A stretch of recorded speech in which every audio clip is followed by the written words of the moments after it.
Selamat pagi Sobat Eksa. Halo, selamat pagi juga. Di Selamat minggu, pagi. ya pagi Mas Adit. Di minggu pagi ini kita akan melaksanakan kegiatan tahunan Eksa khususnya dari divisi MIJ, yakni Eksa Inspiration. Apa sih Eksa Inspiration itu, Mas Iben? Nah, jadi Extra Inspiration itu adalah kegiatan yang mewadahi antara alumni GEL dengan mahasiswa GEL mengenai perkuliahan, inspirasi, dan dunia pekerjaan. Nah, sebelum kita memulai acara Eksa Inspiration di pagi hari kali ini, izinkan saya mengenalkan diri saya terlebih dahulu. Saya Rimel dari GEL 2020 yang menjadi moderator di acara ini, dan tentunya saya ditemani dengan. Dan nama saya Iben dari Geografi Lingkungan 2019 yang juga akan menjadi moderator di acara kali ini.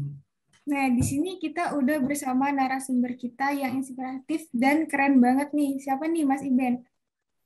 Nah, narasumber kita di sini adalah Mas Mas Aditya Aditya Pradana. Pradana. Halo Mas Halo, Mas Aditya. Aditya. Halo teman-teman, halo Rimel, halo Iben. Nah, mungkin bisa memperkenalkan diri dulu, Mas Adit, ke teman-teman geografi lingkungan nih. Ya, selamat pagi teman-teman Geografi Lingkungan dimanapun teman-teman berada. Semoga semua dalam kondisi sehat selalu ya. Perkenalkan, nama aku Aditya Pradana. Teman-teman bisa panggil aku Adit. Sebelumnya aku di Geografi Lingkungan itu angkatan tahun 2014, lulus 2018. Dan saat ini bekerja sebagai environmental analyst di kantor Kemenko bidang perekonomian sejak 2019. Wah, keren banget nih, Mas Adit. Keren banget sih. Oke Mas, kita langsung mulai aja ya Mas. Ya, Silakan boleh. Rimel. Oh ya, mungkin kita langsung ke pertanyaan pertama nih, Mas, dari teman-teman geografi lingkungan nih.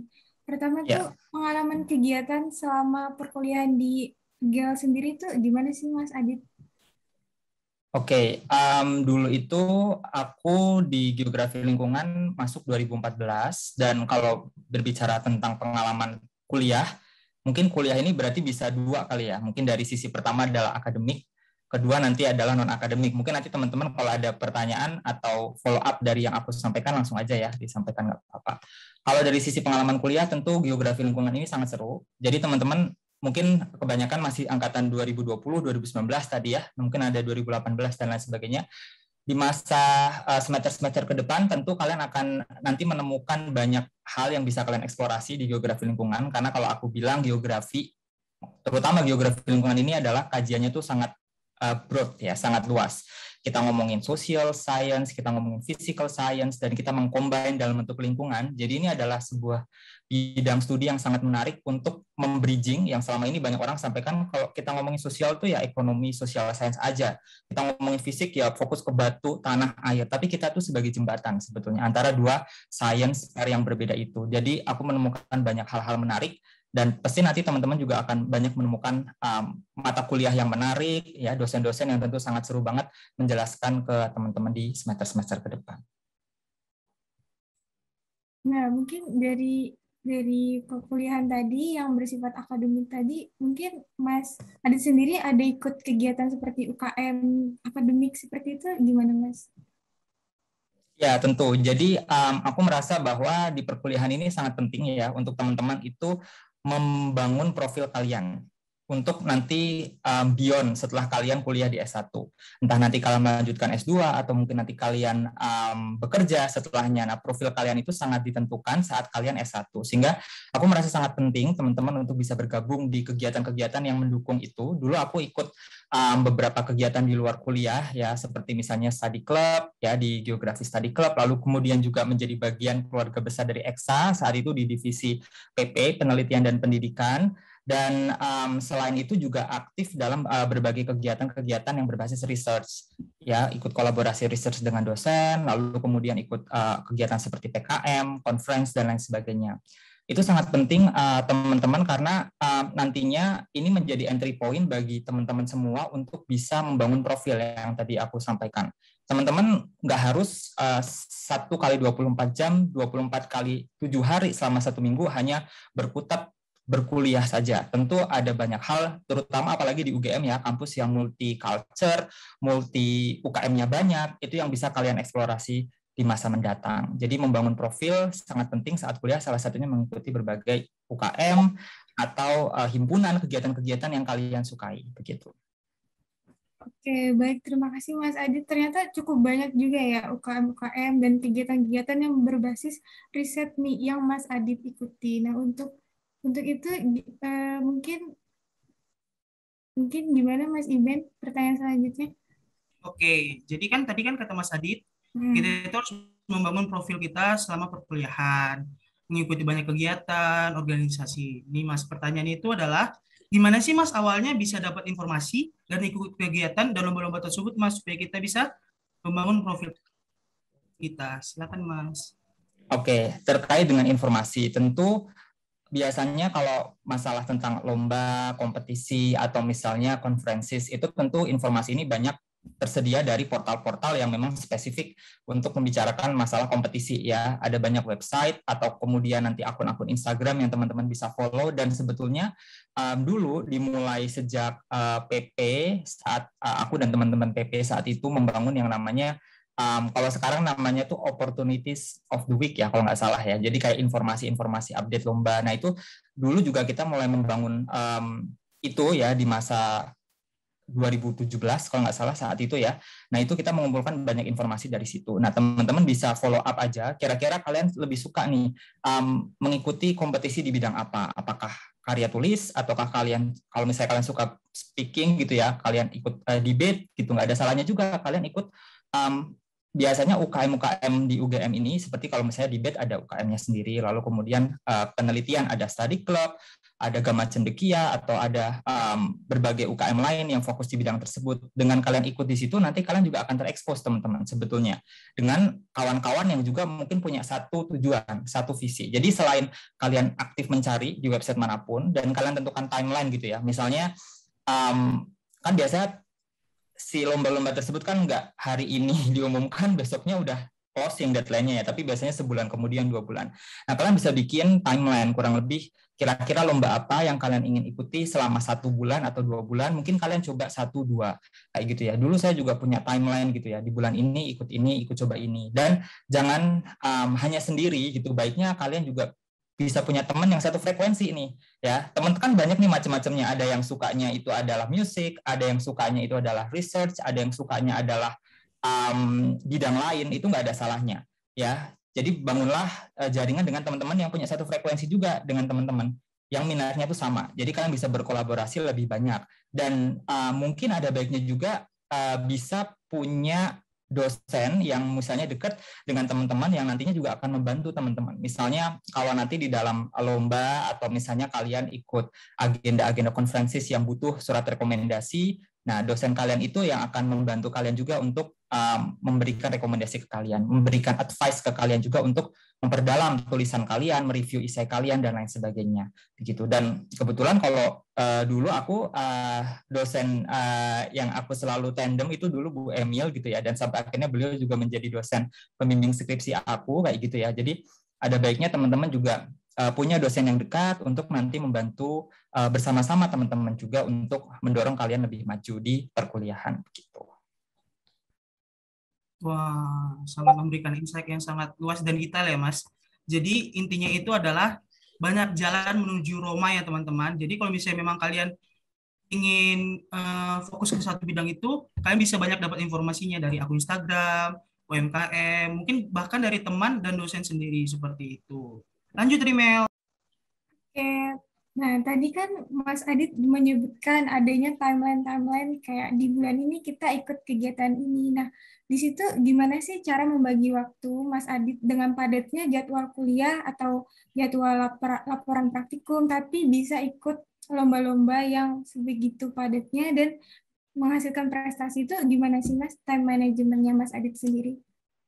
Oke, mungkin terkait dengan time management, aku percaya bahwa setiap orang punya kapasitas masing-masing. Jadi aku bukan mengatakan bahwa teman-teman harus ayo ikut lomba sebanyak-banyaknya, terus habis itu submit semuanya gitu. Nggak juga, bahwa everyone itu punya limit mereka masing-masing, punya kapasiti mereka masing-masing juga. So yang pertama adalah teman-teman, you have to understand about yourself. Pertama itu dulu. Kira-kira kalian minatnya di mana? Kalian punya tanggung jawab sebesar apa di akademik. Jadi tentu yang paling utama adalah menyelesaikan perkuliahan dengan nilai yang bagus, ya.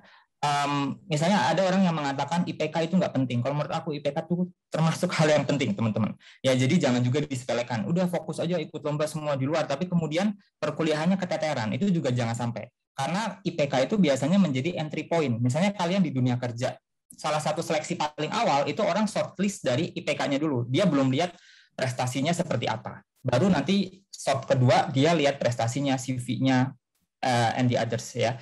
Atau misalnya kalau kalian nanti masuk S2 juga, ya, saya juga ada teman-teman yang sudah S2 dan bertanya salah satu prasyaratnya adalah IPK. Ada beberapa kampus-kampus bonafit yang bagus di luar negeri sana yang menyaratkan misalnya IPK tertentu, sehingga bukan berarti perkuliahan menjadi tidak diutamakan. Teman-teman harus juga mengutamakan kuliah. Kita punya 24 jam dalam satu hari, kita punya 7 hari, mungkin satu minggu kita agak slow, ya, kayak gitu ya, kalau tidak ada perkuliahan. Nah, di waktu-waktu itulah kita bisa untuk memaksimalkan hal-hal di luar perkuliahan. Kita juga harus, yang pertama tadi, punya timeline yang cukup clear. Kira-kira di dalam 1 bulan ini, kita punya target apa nih? Perkuliahan kita tetap berjalan normal, ya, tapi di lain sisi kita juga harus mencoba melihat peluang-peluang yang ada, dimasukkan di kira-kira di hari-hari yang mungkin tidak bentrok. Atau misalnya kalian punya praktikum nih nanti, ya, praktikum kalian, dulu saya juga milih praktikum itu juga diperkirakan gitu. Misalnya sekarang saya masuk semester berapa, saya mau ambil berapa praktikum, berarti ada hari-hari di mana saya harus fokus untuk mengerjakan praktikum, gitu ya. Kalau misalnya kalian punya keberanian ngambil 7 praktikum selama seminggu atau 6 praktikum selama seminggu, itu which mean 5 hari dalam 1 minggu itu kalian habis semua tuh untuk praktikum. Nah, kalau kalian mau ikut tetap lomba, berarti kan harus entah, ya, ini 3 hal ini yang tidak bisa dibarengi gitu. Yang pertama adalah waktu, yang kedua adalah tenaga, dan yang ketiga adalah uang. Itu 3 hal nih yang harus kalian pertimbangkan. Kadang kalian punya waktu banyak tapi nggak ada duitnya, atau nggak ada tenaganya, atau kalian udah ada nih duitnya tapi nggak ada waktunya karena sibuk dengan banyak hal. Nah, itu yang harus kalian pilih. Pilihan-pilihan itu yang harus kalian perkirakan. Kalian punya prioritas tentunya. Prioritas utama adalah kuliah, akademik. Prioritas kedua jangan lupa hal-hal di luar akademik tadi yang bisa kalian, gimana caranya bisa kalian selipkan, ya, di sela-sela kegiatan perkuliahan kalian. Nggak masalah juga, bahkan materi-materi yang ada di kuliah, materi-materi yang kalian lakukan di praktikum, materi-materi tugas-tugas kuliah itu bisa kalian develop menjadi bahan yang kalian pakai untuk mengikuti perlombaan. Saya beberapa kali mengikuti konferensi, mengikuti penelitian, itu mendevelop research dari teori-teori yang Bapak Ibu dosen itu sampaikan. Dan bahkan itu di-develop masuk ke PKM, dan kemudian saya bawa hingga sampai ke skripsi saya. Kayak gitu. Waktu itu saya mengangkat skripsi tentang modeling SMCE, Spatial Multi Criteria Evaluation, untuk mengidentifikasi risiko bencana embun upas, bencana frost di wilayah dataran tinggi Dieng. Dan itu kuliah itu didapatkan dari kuliah S1 meteorologi. Dulu aku cuma ngasih tugas ke Bu Emil tentang itu, terus habis itu kok kayaknya menarik, dibawa bareng sama teman-teman ke PKM, terus habis itu ternyata di semester 5 juga dapat kuliah manajemen bencana, akhirnya diintegrasikanlah materi meteo sama disaster management, akhirnya jadi produk research yang bisa dipublish di beberapa konferensi, diikutkan ke PKM hingga menjadi tugas akhir.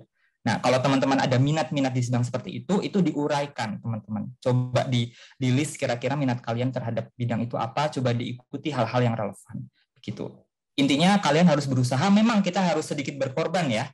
Maksudnya nggak kemudian ya udah nyantai-nyantai aja, karena kadang 4 tahun kuliah tuh suka nggak kerasa, kok gue udah 4 tahun tapi nggak ngelakuin ini. Saya aja setelah lulus masih ada rasa, aduh dulu coba kalau aku ikut ini ya, masih ada rasa-rasa seperti itu. Nah, teman-teman, karena masih di awal-awal, tentu waktunya masih panjang dan jangan disia-siakan kesempatannya. Bener banget tuh Mas Adit. Mas Adit keren banget. Berarti tadi ya kita harus mementingkan 3 gitu, waktu, uang, tenaga, dan jangan sekali memprioritaskan lomba-lomba dibalik dengan kegiatan akademik perkuliahan. Karena memang nilai IPK ternyata sangat penting ya Mas di dunia pekerjaan dan untuk melanjutkan perkuliahan selanjutnya. Nah, mungkin bisa dilanjut pertanyaan selanjutnya Mas Izin. Oke. Tadi Said pertama-tama menjelaskan kalau misalnya geografi lingkungan atau ilmu geografi sendiri itu sangat broad ya Mas, sangat luas. Tetapi bisa saling menjembatani antara satu ilmu pengetahuan yang lain dengan ilmu pengetahuan lainnya. Nah, jadi ada pertanyaan dari Catur Arimas dari Geografi Lingkungan 2019 seperti ini. Karena ilmu geografi yang cukup luas, kira-kira menurut Mas apa kalian khusus yang harus dikuasai oleh lulusan geografi lingkungan? Oke, tadi pertanyaan dari Ari ya, kalau nggak salah ya, 2019. Oke, terima kasih atas pertanyaannya. Pertama, memang jadi dalam bidang pekerjaan mungkin aku melihat dua sisi ya. Orang-orang yang generalis cenderung ya, dia tahu banyak hal dan bisa merangkai berbagai hal itu menjadi satu kesimpulan, dan ada orang-orang yang spesialis khusus mendalami beberapa bidang. Nah, geografi lingkungan ini sebetulnya adalah bidang yang agak little bit generalis, tapi sebetulnya saat kita nanti teman-teman masuk semester 6, kalau nggak salah semester 6, semester 7, nanti kalian ada kuliah blok gitu ya. Nah, itu sebetulnya geografi lingkungan ini departemen kita berusaha mengintroduksi kira-kira kalian itu peminatannya lebih banyak di mana, apakah di fisiknya ini nanti apakah lahan ataukah air gitu ya, atau di kombinasi lingkungan, atau di sosialnya ekonomi atau yang demografi misalnya kayak gitu. Nah, spesialisasinya ini tentu yang paling utama yang harus kalian punya adalah nanti pasca kuliah kalian harus punya ketertarikan bidang tadi, minat yang kalian bangun itu apa dari awal kalian kuliah. Kalau dulu saya karena sukanya environment dan disaster ya, berarti saya fokus di dua itu. Makanya kalau teman-teman lihat di profil saya gitu ya, mungkin saya lebih banyak ikut kegiatan konferensis, lomba-lomba, atau ya, publikasi yang berkaitan dengan climate change, yang berkaitan dengan disaster, karena memang minatnya di bidang itu. Dan harapannya pasca kuliah bisa bekerja dan ada kaitannya dengan bidang-bidang yang aku dalami, atau tentang sustainable development lah kayak gitu. Yang kedua, kita ini sebagai geographer tentu tidak terlepas dari yang namanya tools, penguasaan kita terhadap GIS. Spesialisasi kita untuk mengolah GIS itu jangan sampai tidak punya atau tidak bisa didalami. Itu menjadi hal yang penting. Nah, geografi lingkungan ini kan kita banyak memiliki fondasi ya tentang keilmuan geografi. Sementara kalau yang berkaitan dengan technically pengolahan processing data itu lebih banyak di teman-teman KPJ, kartografi penginderaan jauh. Aku sangat-sangat merekomendasikan mungkin teman-teman juga bisa mengambil cross course ya. Artinya ada mungkin satu mata kuliah di KPJ yang itu bukan di GEL tapi bisa kalian ambil ya, entah itu GIS SIG ya, SIG level 2, kan ada SIG level 1, level 2 ya, mungkin kalian bisa ambil, atau misalnya pemrosesan data, citra, atau whatever ya, mungkin kalian bisa lihat di KPJ gitu, ada spesialisasi itu yang bisa kalian ambil, karena biasanya untuk mata pekerjaan yang berkaitan dengan lingkungan, selain mereka mengisyaratkan kita paham tentang teorinya, tapi kita juga harus bisa menggunakan tools, processing data, citra, dan lain sebagainya. Dan yang kedua, gitu ya, ini kan kalau kalian yang orangnya sangat technically, ya, sangat suka mengolah data dan lain-lain. Tapi di dunia kerja juga tadi ya, di bidang generalis, gitu ya, selain kita paham tentang teori, oh kenapa ada bencana, lalu kemudian setelah bencana, kita juga harus mempertimbangkan aspek lingkungan A, B, C, D, X. Lalu kan outcome-nya adalah biasanya kalau di dunia kerja, terutama di government, kayak yang sekarang aku berada, itu adalah kita juga harus bisa mengconsider yang namanya policy, kebijakannya apa, gitu ya. Misalnya kalian neliti tentang bencana yang ada di suatu tempat, atau kalian neliti tentang kondisi lingkungan di suatu tempat, terus hasilnya itu berupa apa? Ini loh identifikasinya. Tapi identifikasi ini kan perlu diturunkan menjadi program, dan lain-lain sebagainya kan, yang itu dalam bentuk satu kesatuan kebijakan. Nah, ada baiknya juga, teman-teman, kalau minatnya ya bukan di hal yang terlalu technically kayak GIS tadi, kalian juga harus bisa menguasai 1-2 bidang ya berkaitan dengan yang namanya pengetahuan tentang yang namanya policy. Itu menjadi penting kalau kalian mau bekerja nanti di lembaga research atau di NGO atau di government kayak yang aku sekarang jalani kayak gitu. Nah, kalau berkaitan dengan policy gitu ya, sebenarnya policy in general gitu ya tentang kewilayahan itu banyak diambil justru di teman-teman PW. kayak gitu ya. Ada baiknya kalian paham tentang tata ruang, ada baiknya kalian paham tentang kebijakan-kebijakan makro pembangunan. Itu beberapa mata kuliahnya, hukum lingkungan bahkan ya. Hukum lingkungan itu justru ada mata kuliahnya di teman-teman PW kayak gitu. Nah, jadi sebenarnya GEL ini posisi di tengah-tengah gitu ya. Jadi kita bisa mengambil sebagian dari KPJ, bisa mengambil sebagian dari PW. Sebenarnya kalau jadi satu jurusan nih gitu ya, nggak bisa 3, ini tuh jadi super lengkap sebetulnya. Tapi kan akhirnya dibuat spesialisasi masing-masing nih. Nah, kalau bisa kalian juga ada sedikit ilmu dari KPJ ambil, sedikit ilmu dari PW ambil, jadi kalian bisa menjadi GEL yang bukan GEL biasa gitu ya. Tapi you know little bit about KPJ lebih banyak, you know little bit about PW lebih banyak, atau bahkan hal lain di luar GEL sebetulnya. Hal lain di luar GEL. Apakah teman-teman di jurusan yang lain yang kalian punya koneksi, kalian belajar dari mereka tentang hal-hal lain, karena kesempatan-kesempatan itu bisa aja muncul setelah kalian mempelajari hal-hal baru. Nah, kalau spesifik GEL sendiri, tentu ya teman-teman, kita itu kan kuatnya di analisis sumber daya. Ya, berarti spesialisasi kita di bagian analisis sumber daya lahan, ekonomi, demografi, dan air.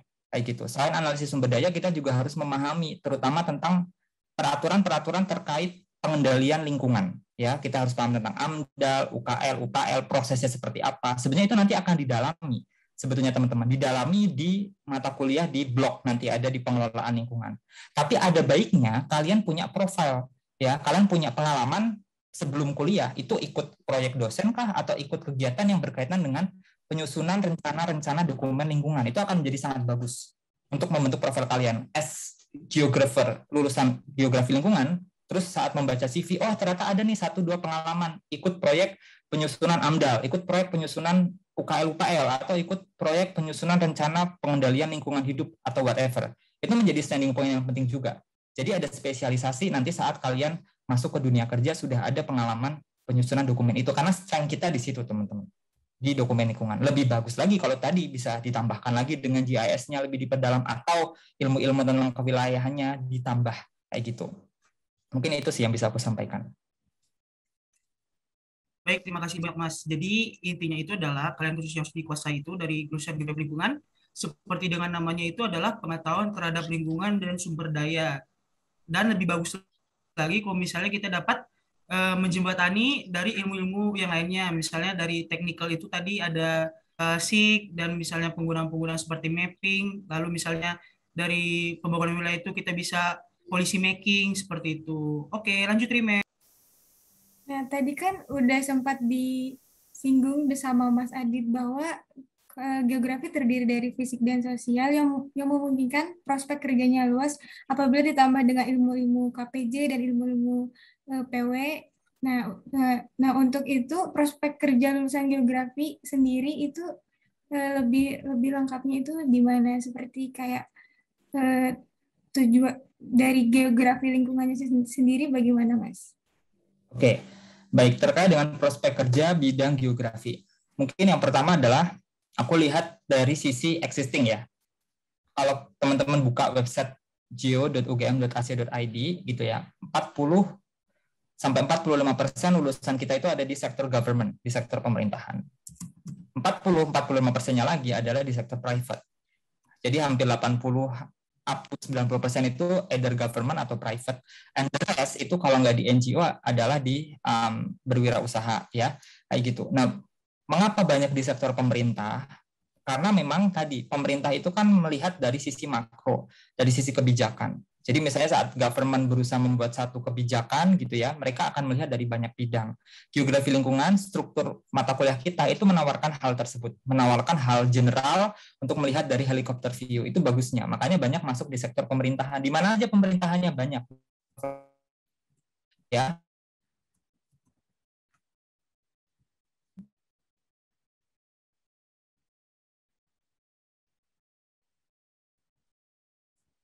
Ya. Ya, jadi di bawah jadi di bawah presiden itu ada 4 Menko, menteri koordinator kayak gitu ya, dan kemudian di bawahnya itu ada banyak sekali kementerian-kementerian teknis. Nah, geografi utamanya berada di banyak kementerian-kementerian teknis itu. Misalnya adalah Kementerian Lingkungan Hidup dan Kehutanan, Kementerian Agraria dan Tata Ruang, ya, lalu kemudian Kementerian Kelautan dan Perikanan, lalu Kementerian Desa, Pembangunan Daerah Tertinggal dan Transmigrasi, lalu ada di BNPB, BMKG, ya itu beberapa contoh ya lingkungan kementerian yang biasanya merekrut banyak lulusan geografi.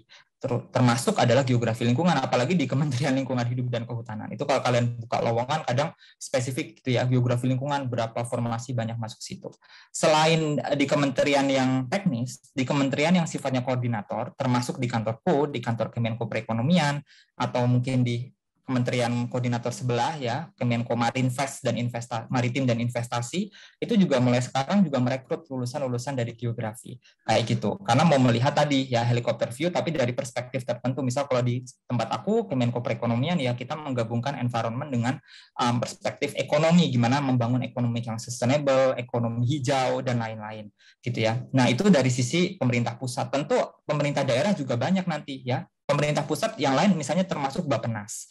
Ya kalau di pemerintah daerah nanti ada di dinas-dinas ya PUPR lah, dinas Bapeda, let's say, atau dinas lingkungan hidup, dinas kehutanan, tentu sangat banyak jenisnya. Kalau di sektor private, ya ini juga nggak kalah banyak. Ya biasanya kalau geografi yang saya pahami itu teman-teman banyak bekerja, terutama biasanya di sektor plantation, di sektor perkebunan, ya di sektor perkebunan, lalu kemudian di sektor yang berkaitan dengan sumber daya air, sumber daya minerba, ya di sektor tambang kayak gitu ya. Jadi biasanya fokusnya merekrutnya geografi lingkungan itu untuk menganalisis dampak lingkungan, menganalisis kondisi lingkungan existing, atau kita di bidang surveinya, ya surveyor, mapping dan lain sebagainya. Selain itu ada juga banyak change di berbagai NGOs, ya non-governmental organization yang berfokus terutama di bidang environment, kayak gitu. Berbagai NGO biasanya memang tidak specifically menyebut geografi lingkungan sebagai jurusan yang diprasyaratkan ya. Tapi misalnya S1 ilmu lingkungan garis miring geografi atau bidang yang relevan. Nah, kita bisa masuk di situ juga sebetulnya. Nah, kalau di Kemenko Perekonomian kebetulan dulu aku masuk formasinya spesifik S1 geografi lingkungan. Jadi benar-benar mentarget ya geografi lingkungan UGM kayak gitu. Nah, selain itu juga mungkin berwirausaha itu juga bisa menjadi salah satu pertimbangan juga ya untuk menjadi bidang kerja ke depan. Kalau misalnya kalian mau membangun CV atau membangun perusahaan yang di bidang tertentu ya, penyedia alat-alat survei, penyedia jasa pengukuran dampak lingkungan dan lain-lain, itu juga beberapa alumni kita bekerja di situ. Selain itu ada juga yang memang memilih berkarir menjadi di bidang akademik kayak gitu ya, menjadi dosen, menjadi peneliti, tentu yang berkaitan dengan geografi lingkungan. Jadi cukup luas memang sektor yang bisa kita jangkau.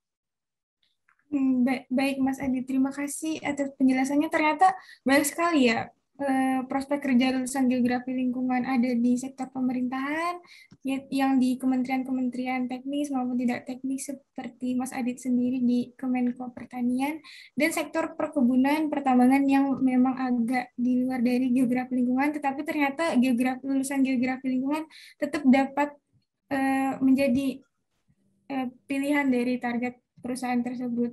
Dan juga berbagai perusahaan bergerak di bidang kelingkungan yang bersifat tidak inventaris, terus juga wirausaha seperti penyedia jasa alat lingkungan, alat surveyor untuk bisa menambahkan di CV pengalaman-pengalaman sebagai wirausahawan. Nah, kemudian pertanyaan selanjutnya bisa dilanjutkan kepada Mas Iben.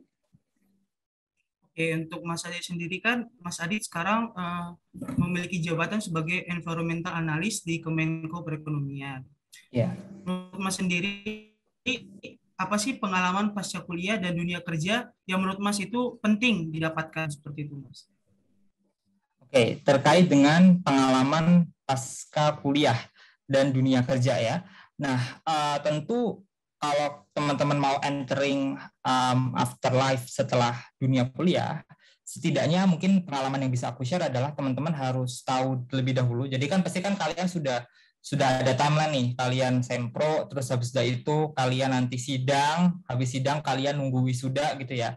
At least setelah kalian sempro tinggal ngerevisi sedikit-sedikit. Sempro tuh masih sebelumnya ya, apa ya? Yang setelah sidang terus nanti kan kalian merevisi skripsi kalian. Nah, ada baiknya sebelum memasuki dunia pasca kuliah kalian sudah paham dulu kebutuhan kalian masing-masing itu apa. Dan jangan ikut orang ya.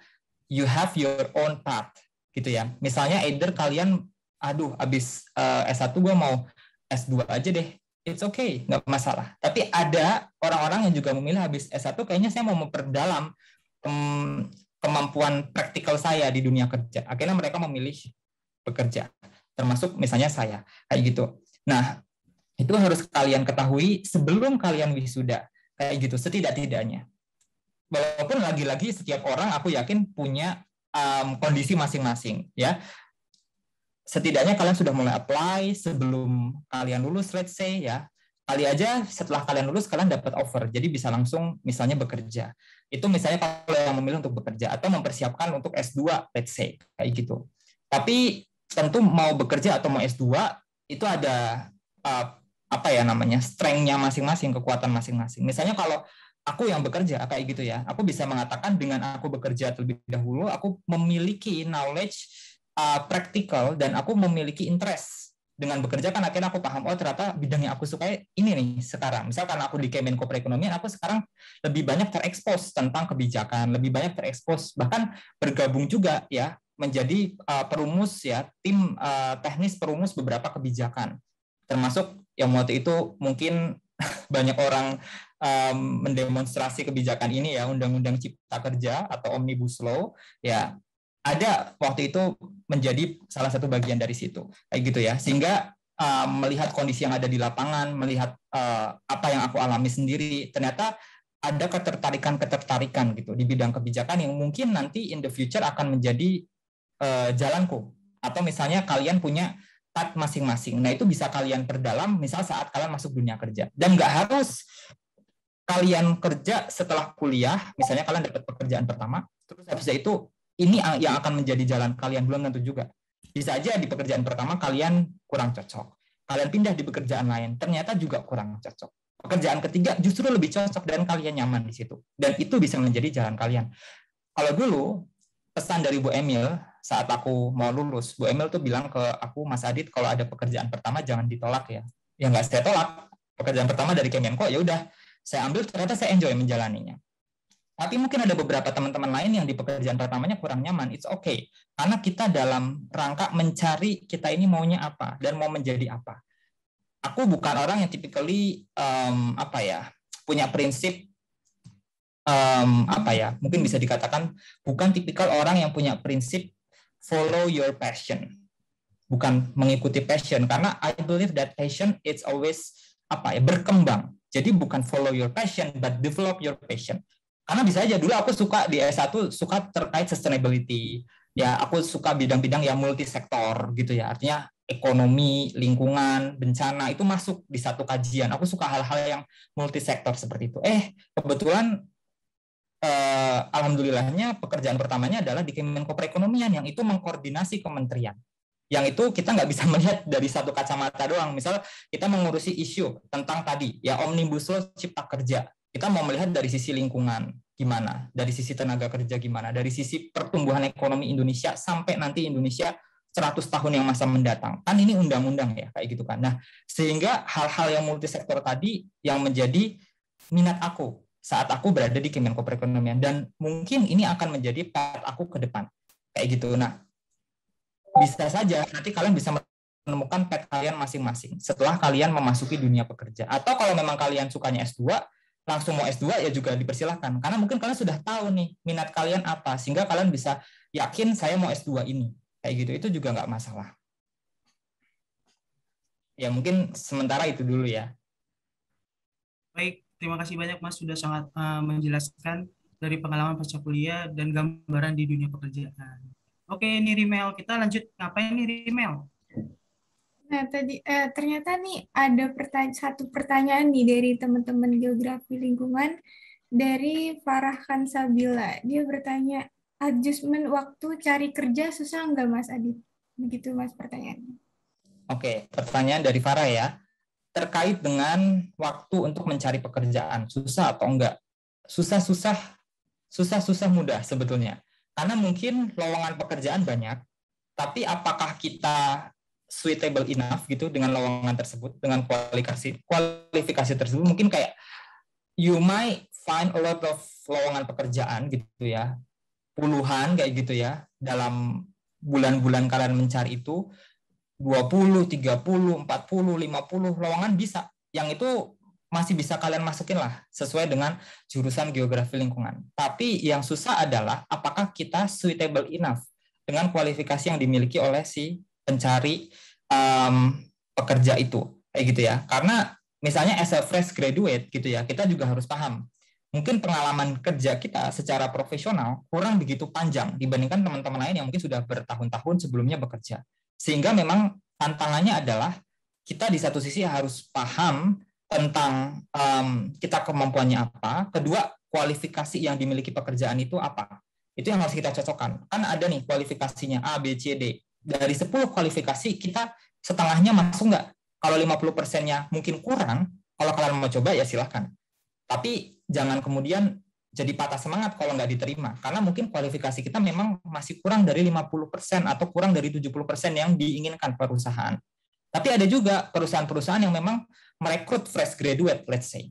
Nah, fresh graduate ini kan artinya bukan kemudian kalian tidak punya pengalaman, bukan. Kalian bisa nanti mengekspos pengalaman kalian di organisasi, pengalaman kalian mungkin kerja volunteer, atau misalnya magang, ya, atau misalnya kerja proyek sama dosen, itu menjadi pekerjaan juga yang bisa kalian highlight untuk menambah profil kalian. Nah, mungkin kalau dari sisi waktu ya, kalau saat itu 2018 November aku lulus, alhamdulillahnya Januari akhir itu udah di Kemenko, karena memang lowongannya itu datang di akhir tahun. Rata-rata teman-teman yang di geografi lingkungan itu kalau aku nggak salah ya, itu around 3 bulan lah, itu setidaknya mungkin mereka sudah dapat pekerjaan pertama di berbagai instansi manapun.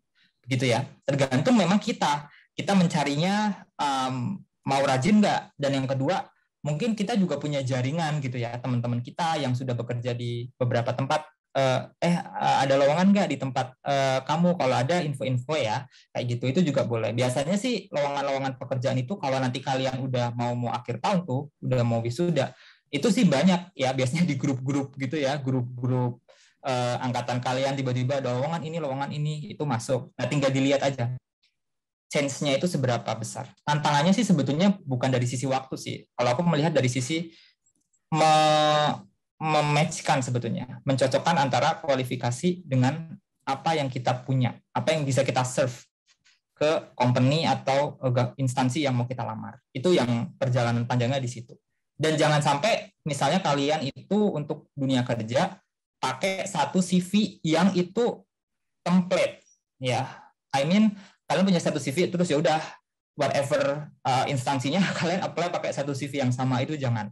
Kalau bisa cocokkan ya. Ada beberapa poin-poin yang selalu sama ada di CV kalian, tapi ada poin yang ditambah, ada yang dikurangi, di-adjust aja sama si lowongan kerjanya ini tuh nyari apa.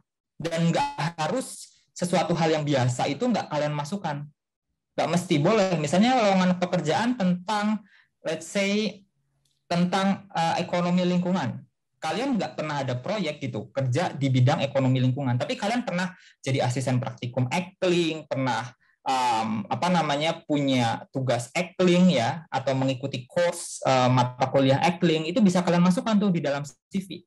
Jadi nanti si pencari CV saat typing economic environment, ada nih beberapa, itu either di bagian mata kuliah atau di bagian praktikum atau di bagian tugas yang bisa kalian highlight menjadi suatu hal yang sedikit bagus di CV.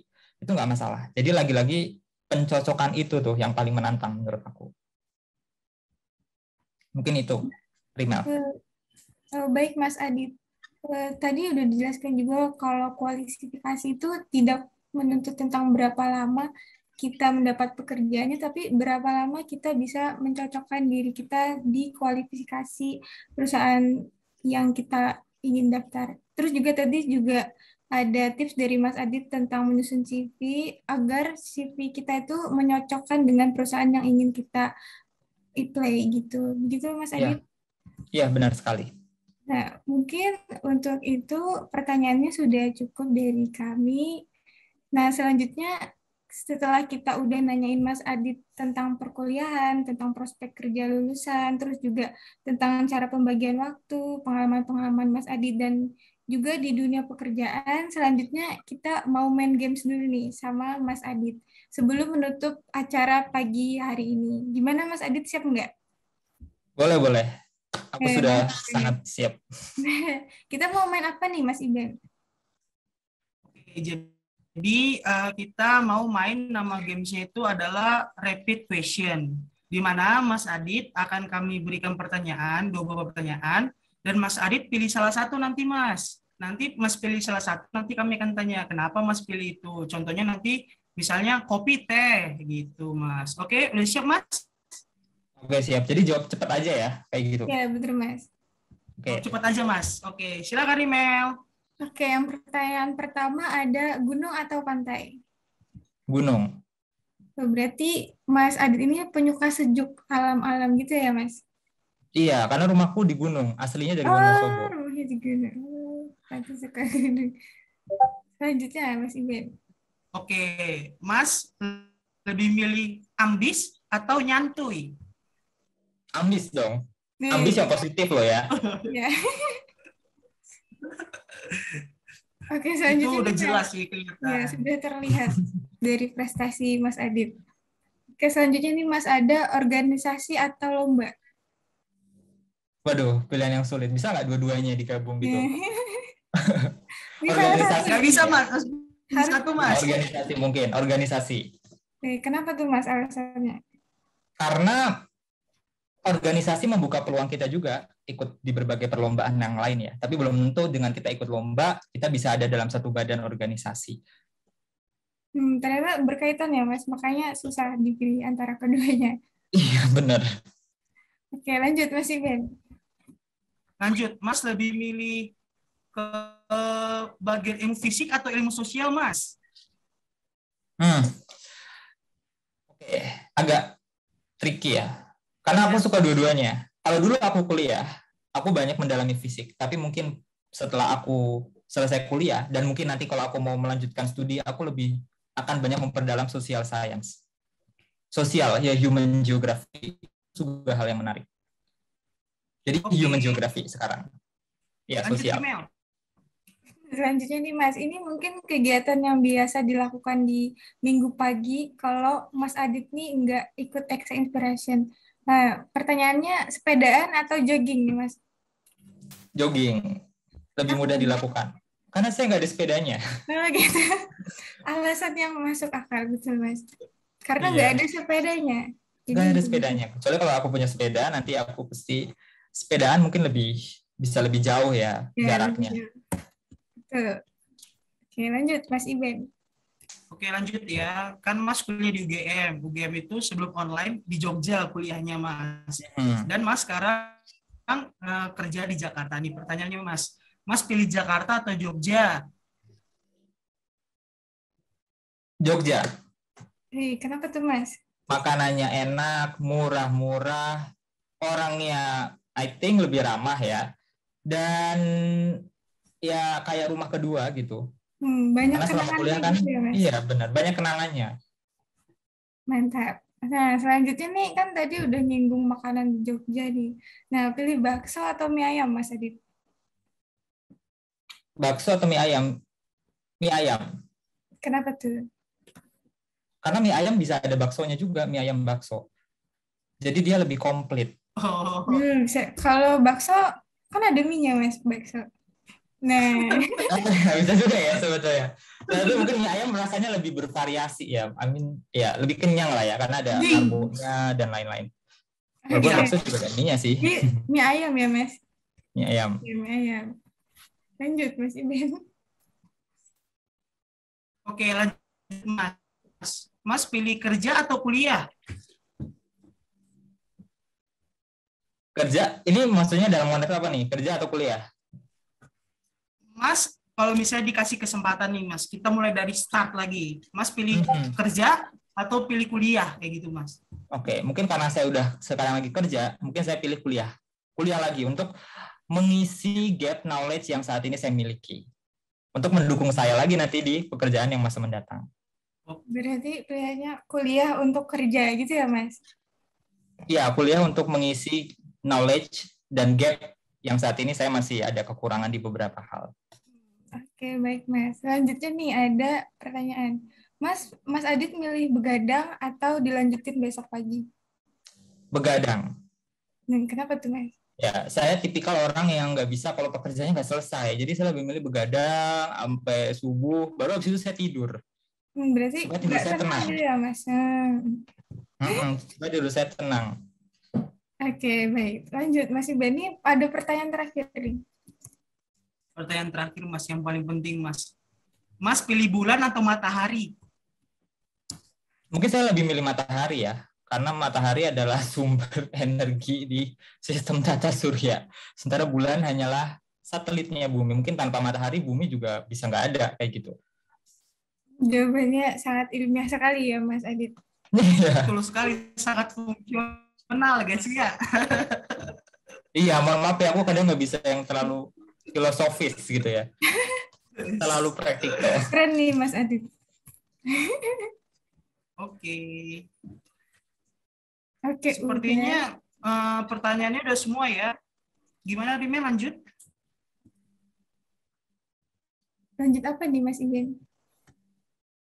Kita lanjut aja ya. Kayaknya kita coba cek dulu Instagram apa ada yang bertanya. Sepertinya udah cukup. Oke. Kita summary dulu ya yang pertanyaan-pertanyaan kita tadi. Nah, tadi kita kan bersama Mas Adit kita sudah membahas dunia perkuliahan secara mendalam, detail, singkat, jelas, padat. Pokoknya sangat keren deh. Dimana kita sebagai geografi lingkungan itu kita harus belajar banyak dari tentang lingkungan, dan kalau misalnya kita perlu itu kita dapat belajar sedikit dari KPJ, dari PW seperti itu. Nah, dan di dalam dunia perkuliahan itu kita harus pintar-pintar mencari teman dan harus menentukan tujuannya itu apa. Terus kita juga harus pintar-pintar mencari informasi agar kita dapat mengikuti kegiatan dan informasi dan perlombaan yang kita ingini kayak itu. Terus misalnya di dalam dunia pekerjaan itu kita juga harus spesifik, dan misalnya kita juga kalau misalnya kita diberikan pekerjaan pertama itu jangan ditolak, di mana kita bisa tahu kita menemukan jati diri kita di sana, di mana kita harus develop passion ya. Kita bukan find passion tapi develop passion seperti itu. Karena diri kita lah sendiri yang menentukan diri kita seperti itu. Oke. Betul banget, Mas Iban. Lanjut, Rimel. Nah, tadi juga udah dijelasin sama Mas Adit kalau prospek-prospek kerja dari geografi lingkungan itu juga sangat-sangat luas. Makanya kita sebagai mahasiswa jangan patah semangat. Kita terus membuat diri kita sebagai orang yang berkualifikasi tinggi supaya kita dapat mengejar impian kita atau melanjutkan kuliah kita selanjutnya. Mungkin bisa di luar negeri atau di mana gitu. Nah, terus untuk itu juga tadi ada salah satu fakta dari Mas Adit bahwa IPK itu ternyata penting ya Mas. Karena banyak nih yang nganggap kalau IPK nggak penting. Pentingnya yang penting punya pengalaman. Ternyata IPK juga penting untuk entry ke dunia kerja maupun melanjutkan kuliah selanjutnya. Nah, dan tadi juga sempat disinggung bahwa kita harus punya spesialis sendiri yang dimana geografi lingkungan ini sangat-sangat luas, ada fisik sosial, mungkin kita memfokuskan diri kita kemana, atau juga kita menspesialisasikan diri kita dengan alat GIS yang dimiliki oleh, yang mungkin di KPJ, tapi kita juga harus bisa memiliki spesialis GIS-nya sendiri, karena memang di dunia pekerjaan juga banyak dicari para geografer yang mungkin bisa memproyeksikan dengan GIS. Mungkin seperti itu, Mas Adit. Ya, benar sekali. Tadi yang disampaikan oleh Iben dan Rimel sudah sangat tepat ya. Mungkin tambahan informasi dari saya. Kebetulan saya di Kemenko Perekonomian itu berada di Sekretariat Kebijakan Satu Peta. Jadi sangat-sangat berkaitan dengan geografi. Mungkin nanti in the future kalau teman-teman ada yang berminat untuk magang ya di kantor Menko atau khususnya di Sekretariat Satu Peta, karena ini yang dibutuhkan kebanyakan adalah mahasiswa-mahasiswa dari geografi ya.